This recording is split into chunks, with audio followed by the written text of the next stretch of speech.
I'm handing the call now to Senator Roberts. Thank you, Chair. Thank you all for being here today.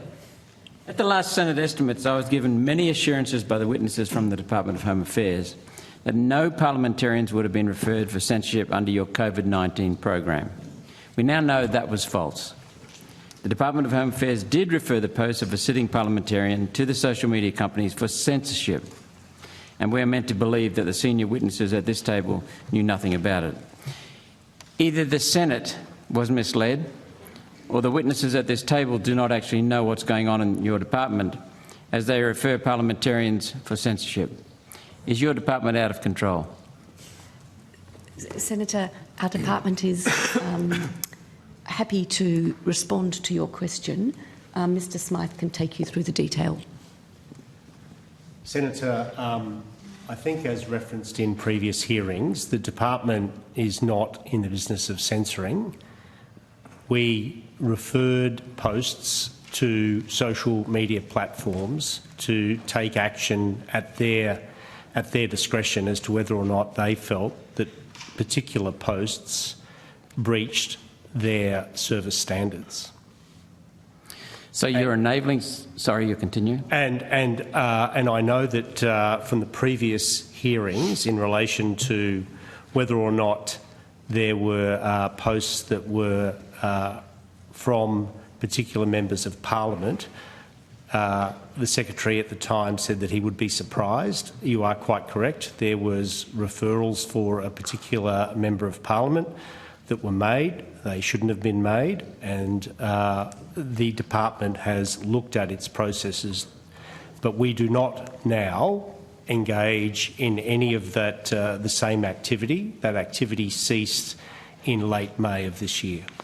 So you're enabling censorship, and you are serving the social media giants, Meta in particular, with the provision of their own services.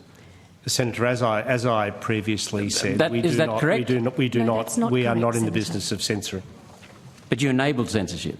No, Senator. We provide referrals to social media companies in order that they can decide whether or not the activity meets their own service standards. So you're providing a service to Meta. Do you charge them an invoice? No, Senator. The issues that were at play at the time related to public health and safety. We operated on advice and criteria that were provided to the department from the Department of Health. That was then assessed through a service provider that we had, M&C Saatchi. The department then reviewed the references from M&C Saatchi as to whether or not they were likely to have been in breach of the service standards of particular platforms, and then the platforms were informed of that, and they made their own decisions. Isn't Meta big enough to look after itself? Can't it do its job? Are you helping them? Senator Roberts, I just want to draw you back to the questions being relevant to outcome one. OK, well, they referred it seems to me, Chair, with the intent of taking it down. I'm just... I think questions about Meta might be outside of...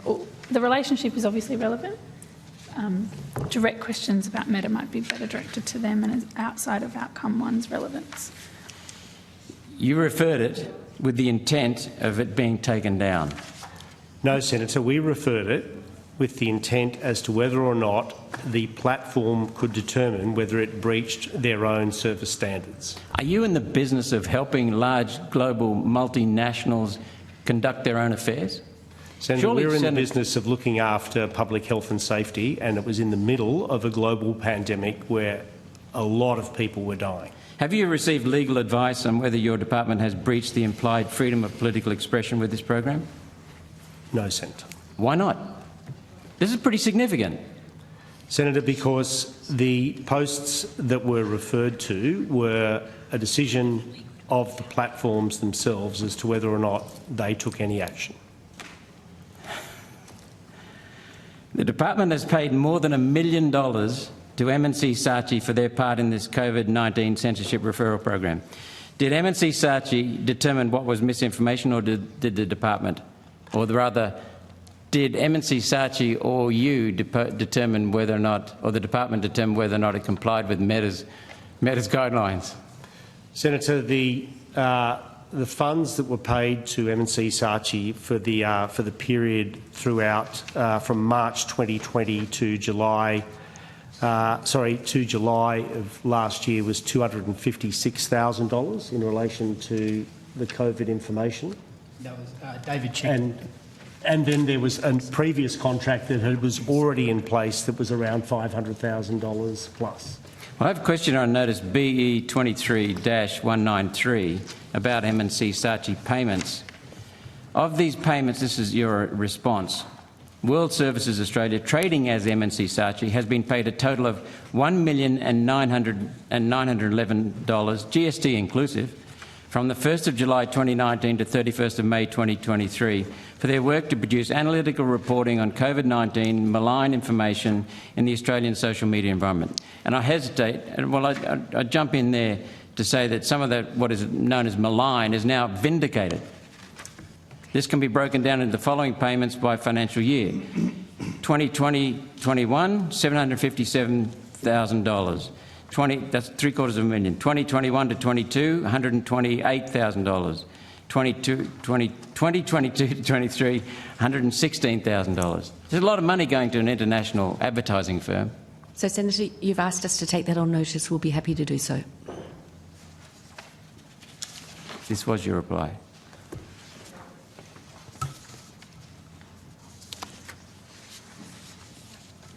So when people said they thought the government was censoring posts around COVID, that wasn't a conspiracy theory, it was actually true. You were helping Meta to censor posts Senator, that have now proven to be correct.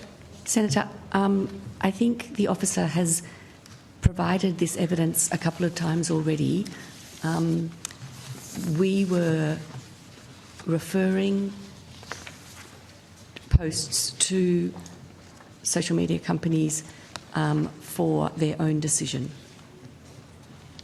In accordance with their guidelines, helping them out. Yeah, righto. So, Minister, the pending misinformation, disinformation bill legitimises the suppression, the censorship, with no definition of truth. It relies on ministers' rules. I want to read a quote from Mr. Pizzullo. Well, I don't think I would agree with your characterisation. There's no definition of truth in your pending bill. The entire statement that you made, I wouldn't agree with your characterisation of this bill. The government is exempt from statements. I think it's a bill designed to deal with an increasingly important issue in society, which is the use of social media platforms to spread misinformation and disinformation. That's what I would say this bill is But the government is exempt. The media, the mouthpiece media, the mainstream media is exempt. Social media is not, and individual citizens are not. How can that be fair? But I'll read from Mr. Pizzullo in the last Senate estimates. If we've inadvertently, and it would be inadvertent, made a referral to a sitting member or a senator, then I would find that regrettable because, in a sense, you're held to account by your peers and by your electors. It's not my job to hold you to account. Since when has it become the government's job to hold senators to account on what they say?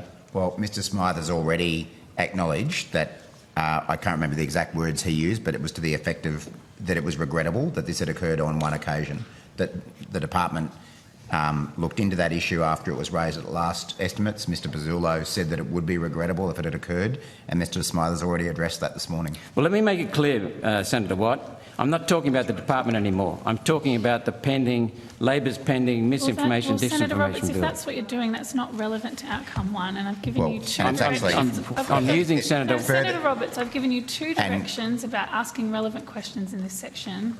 If you don't have relevant questions, then we do need to share the course. And Chair, can I just make the point that not only are Senator Roberts' questions not relevant to this outcome, they're not relevant to this committee, because this bill that he is referring to is actually being led by the Minister for Communications. So perhaps Mr. Senator Roberts could take up those questions at that estimates hearing. Which is happening today and tomorrow, so you do have an opportunity to ask those questions to the appropriate officials. Thank you, Senator Watt.